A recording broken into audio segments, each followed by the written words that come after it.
Why do people disappear when you finally show who you are? You thought this was it. You opened up. You stopped being agreeable, stopped performing, stopped being the easy version of yourself. And then, silence. No call, no text, no explanation. Today I'll tell you something that's going to change how you see that silence. Actually, stay with me till the end because I promise you this one's going to rewire something. Let's go. You thought you were the problem because every time you got honest, people started leaving. You said what you wanted. You asked for more. You showed a piece of yourself that wasn't polished or curated, and suddenly they pulled away. So you assumed, maybe I'm too much. But what if you're not too much? What if they were just there for the edited version of you?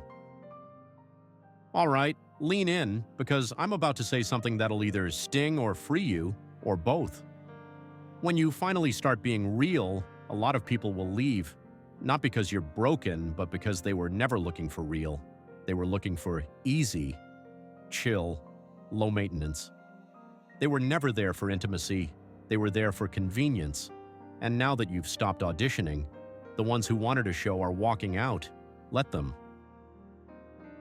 Most people are addicted to the version of you that never made them uncomfortable. The version that smiled and said, "It's fine." The version that didn't ask for anything.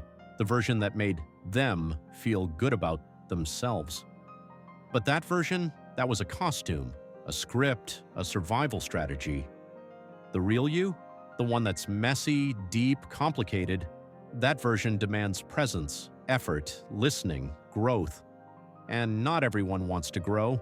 Not everyone wants to meet you at your depth. Some people just want the surface, because they're scared of their own depth too. Let me give it to you straight. They didn't reject you. They rejected the responsibility of showing up for someone who shows up for themselves. And here's the twist. That silence you're hearing now, that ghosting, that distance, that drift, it's not punishment. It's a filter. Your authenticity filtered out the ones who weren't ready. And yeah, it's lonely at first, but it's also clean. And soon, it's powerful. Now I know what you're thinking. This is depressing.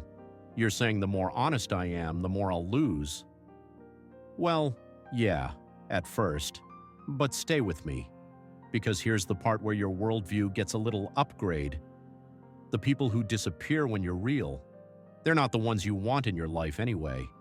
And the ones who stay, the ones who hear your raw truth and lean in, not out, those are your people. But you'll never meet them if you keep hiding behind what's acceptable. Let me hit you with a hard truth. You're not being abandoned. You're just finally seeing clearly. Your silence used to keep everyone around, but you paid for it with yourself. Now you're paying with solitude, but you're keeping your self-respect. Fair trade, if you ask me. Carl Jung said, "The privilege of a lifetime is to become who you truly are." What he didn't say, but maybe meant, is that becoming that person will cost you the fake world you built to survive. And that's okay, because on the other side of that silence is alignment. It's your voice, your choices, your pace, and the kind of people who don't flinch when you show them your depth. Oh yeah, some people disappeared, but maybe that's not a loss. Maybe that's the moment you finally made space for the ones who can actually see you. And maybe, just maybe, you're not too much. Maybe you were always just too real for people who weren't ready. Still here? Told you this one would hit. Now breathe and keep being real, because the right ones won't disappear. They'll find you when you're done hiding.